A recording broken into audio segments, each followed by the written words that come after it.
Good morning, everyone. This is from a presentation for the Brisbane Stoicon in 2022 by me, Courtney Shipley, Care for the Self, which is really a reflection on the French philosopher Michel Foucault's work and his seminar on technologies of the self, with some reflections on A.A. Long's ideas and themes in the book Epictetus, the Stoic and Socratic Art of Life.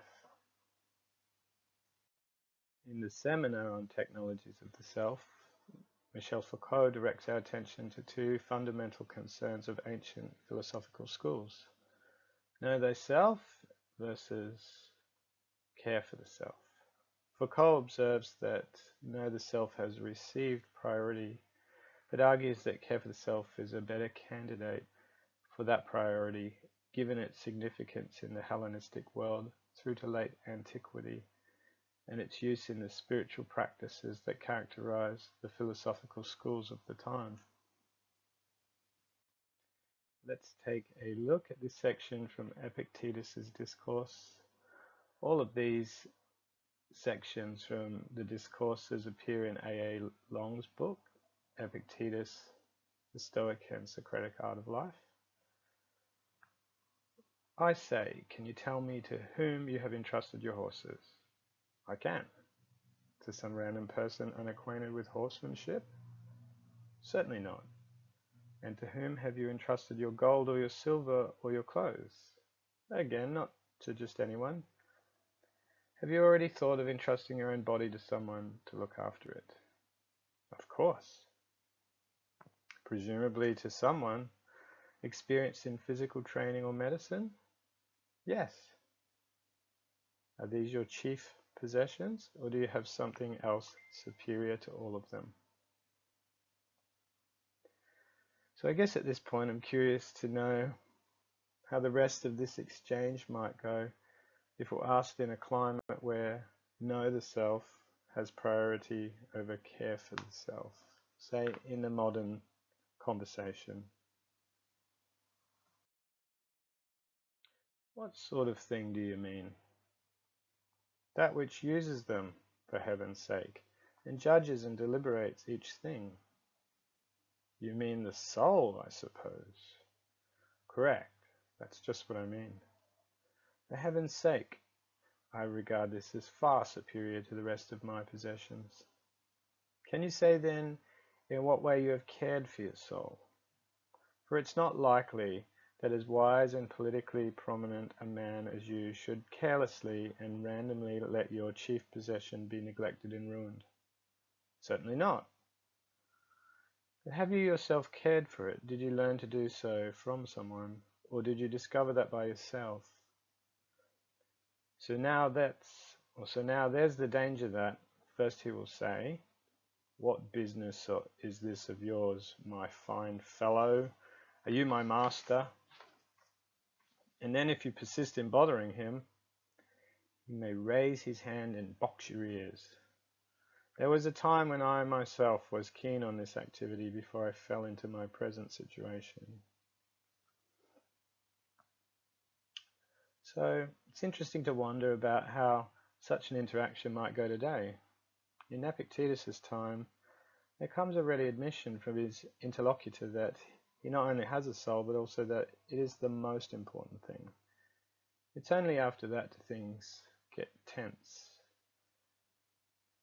In our own time, of which a certain modern scientific description of self is taken for granted, such conversation and inquiry seem out of place. Wouldn't it make more sense to ask first, "What am I?" and then proceed to a treatment of the self? In doing so, we might easily enough say something like, "I am a biological organism and myself is an epiphenomenon of my brain's activity."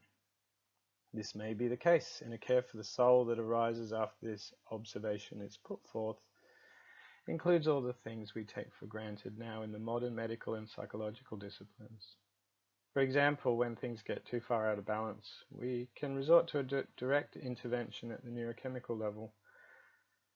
Care for the self can definitely involve the use of drugs that block or stimulate neurochemicals in the brain. That's not to say that that is not a suitable treatment. It most definitely is when we prioritize know the self over care for the self. But as explored by Foucault, the philosophical schools were interested in placing care for the self in the first position of importance. He says, the precept to be concerned with oneself was for the Greeks one of the main principles of cities, one of the main rules for social and personal conduct, and for the art of life. Clearly, the people of the city did not always conduct themselves with this principle in the forefront of their minds. And when concern for the self began to be forgotten or left out of the pedagogy of young men, the future leaders of the city, it was usually the philosophers that would appear and caution the people, harassing them to take care of what was most important, their own selves. And not merely for their own well-being, but for the life of the city. In this regard, Socrates is taken as an exemplar. Commenting on the account of his trial, Foucault calls him a master of epimeleia hautu, care of the self, who presents himself before his judges. Quote, you are not ashamed to care for the acquisition of wealth and for reputation and honor, he tells them, but you do not concern yourself with yourselves, that is, with wisdom, truth, and perfection of the soul. End quote.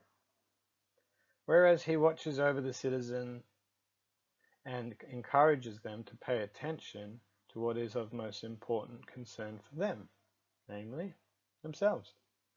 This tradition of care for the self as exemplified in Socrates is carried on by the Stoics, who early on even thought to call themselves Socratics, obviously seeing themselves as most closely following Socrates' example and teaching.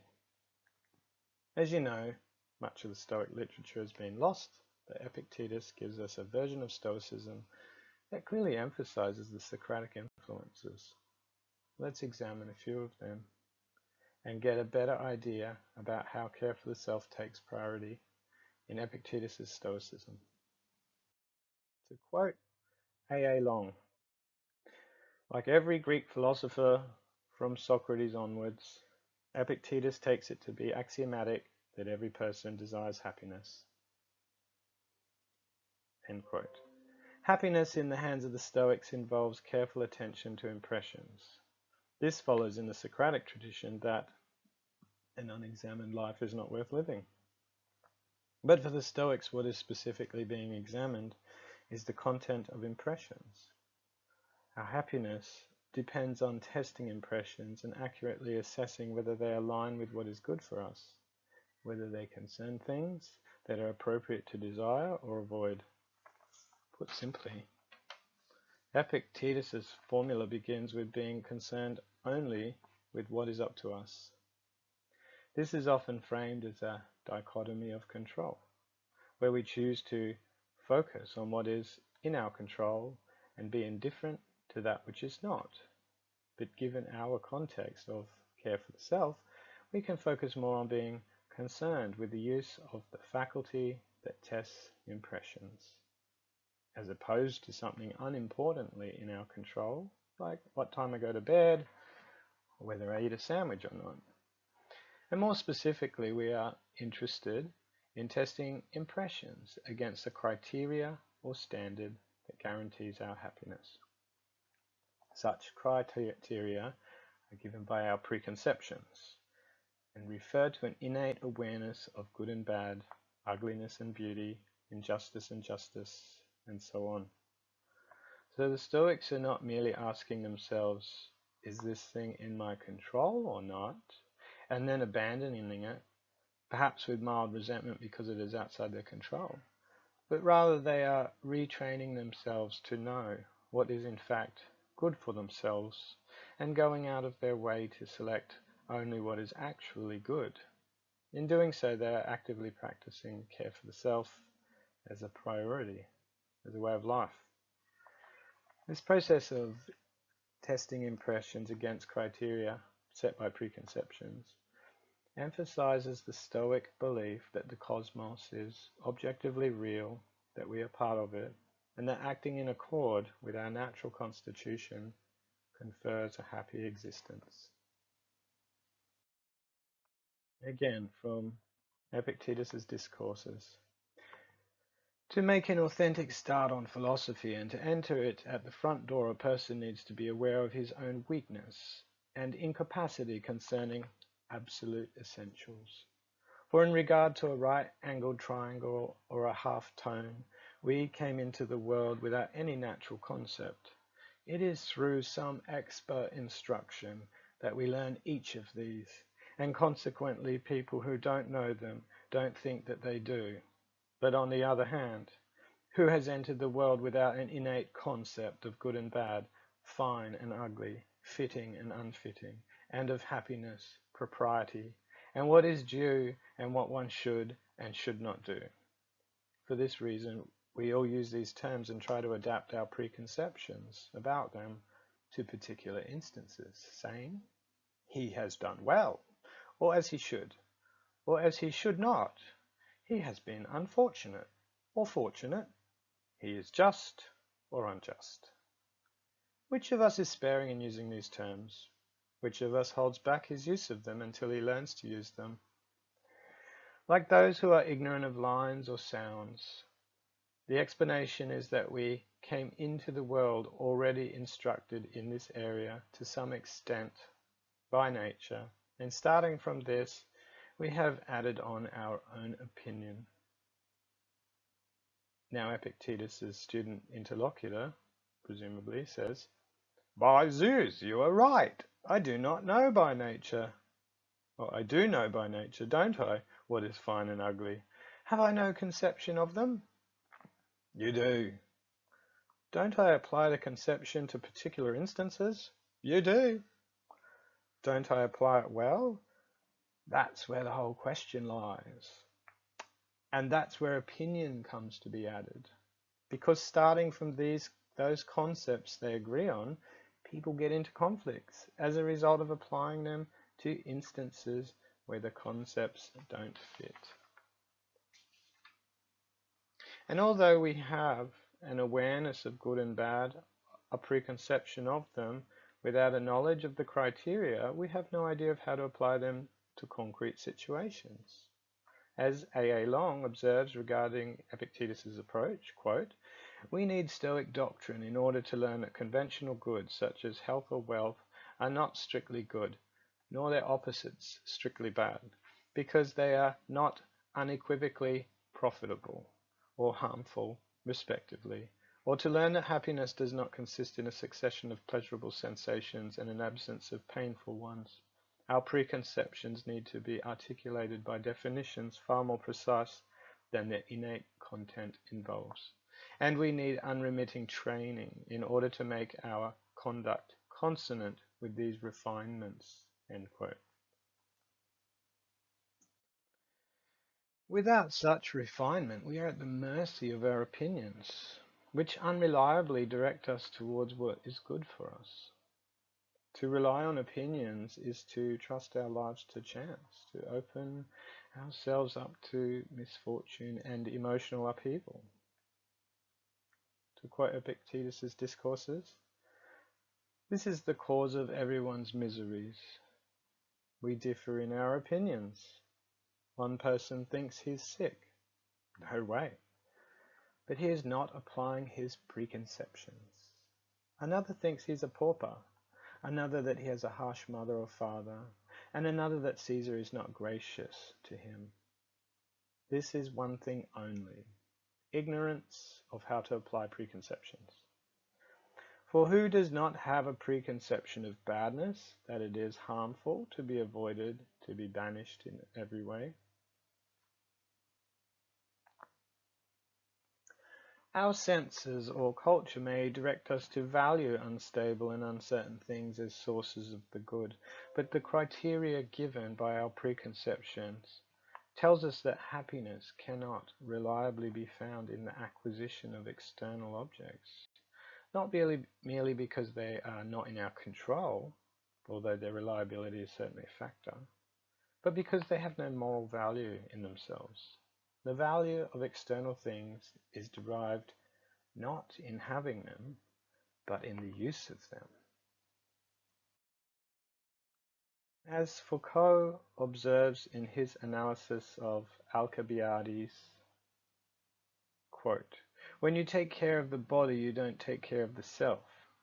The self is not clothing, tools, or possessions. It is to be found in the principle which uses these tools, a principle not of the body but of the soul. You have to worry about your soul. That is the principal activity of caring for yourself.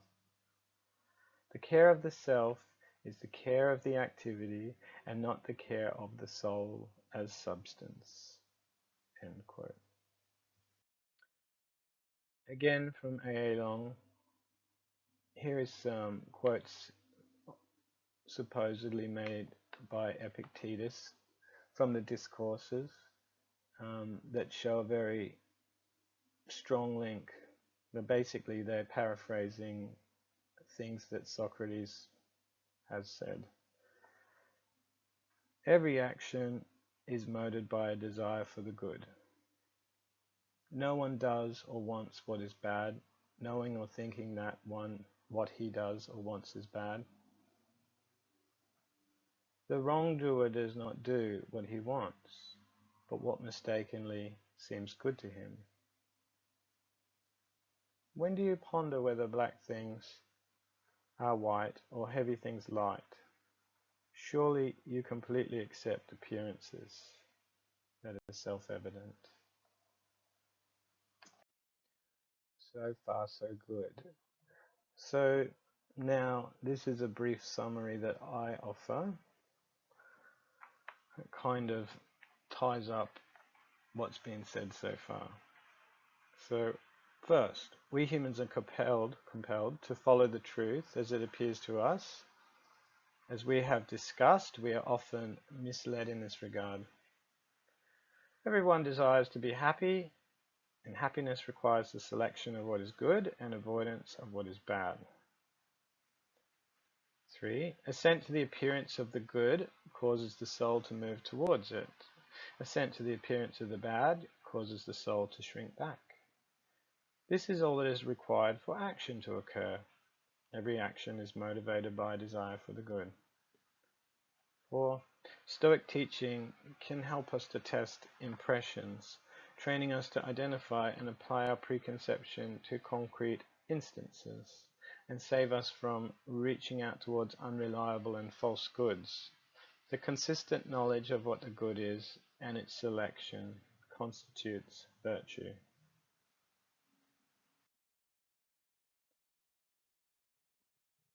So, one of my chief interests is what a Stoic therapy might look like, and thinking about Epictetus's interest really highlights the therapeutic application of Stoicism.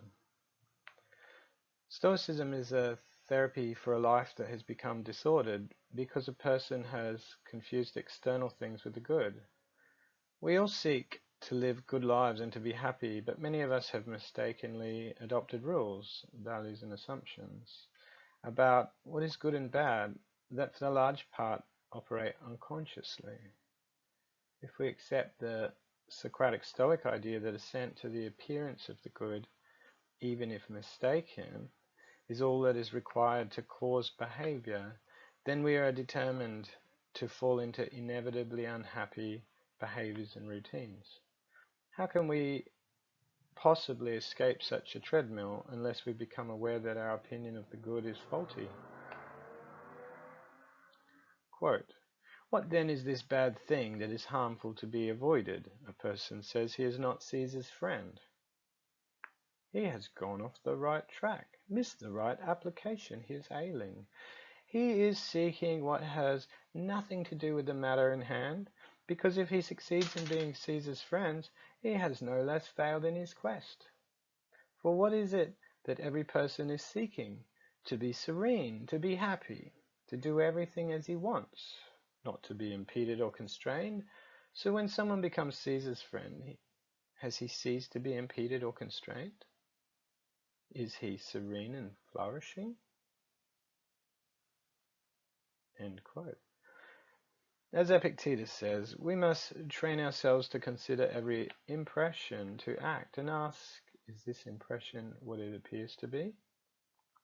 Is it in line with preconceptions? Or is this good thing a deceit? An external thing that offers only fleeting pleasure? We should abandon such impressions quickly, recognizing them as impostors of the good and Trojan horses seeking to lay waste to our own inner city of enduring peace. A lot could be said about the therapeutic benefits of practicing Stoicism. Here we have been talking about the testing of impressions and the knowledge of preconceptions and their applications to concrete instances. The Stoics teach that appropriate use of impressions will result in a life of unimpeded freedom and tranquility. This existential freedom is often paired with an equally existential security from harm. Stoic philosophy offers the individual a promise that they never be harmed by externals, to live unimpeded and free from hindrance. From the Discourses, quote, I am willing to let everything else go. I am content if I shall be able to live unimpeded and undistressed, and to hold up my head to face things like a free man, and to look to heaven as the friend of God, fearing nothing that could happen. End quote. Note the similarity of Socrates' declaration, who was undeterred by the threat of death and took the hemlock without hesitation. Quote, no harm can come to the good man in life or in death, and his circumstances are not ignored by the gods. End quote. In closing, consider what it would be like to wake up tomorrow and to know that you had a superpower. You had the power to be free, to never be constrained by anything against your will. And you could never be harmed. So freedom from external control and freedom from harm are yours. What a prize. Imagine your happiness and gratitude. Imagine how relieved you would be, how you could breathe easily and live as you always felt you should. Take this first step. You cannot be harmed if you guard yourself and test your impressions. Exercise great care and treat yourself with the respect that your free and rational nature deserves. This is the kind of care that can secure uninterrupted happiness and sets the ground for the kind of self that one can come to know. As Foucault observes when he asks, how should I best live my life and care for myself? We are setting the ground for subsequent investigations regarding what the self can appear as. Or to put it another way, once we prioritize care for the self and set forward a theory and way of life, we are actively shaping that which we later discover as the self. So I'll leave this presentation now with this last section from the Discourses. So I am your trainer, and you are being trained in my school, and my project is this, to make you unimpeded, unconstrained, unrestricted, free, contented, happy, looking to God in everything great and small, and you are here to learn and to practice this. Why then don't you finish the job if you have the right purpose, and if I, besides the purpose, have the right qualifications? What is missing? When I see a craftsman who has available material, I expect the artifact. The craftsman is here, and so too the material. What are we lacking? Is the thing not teachable? It is teachable. Is it? Then not up to us.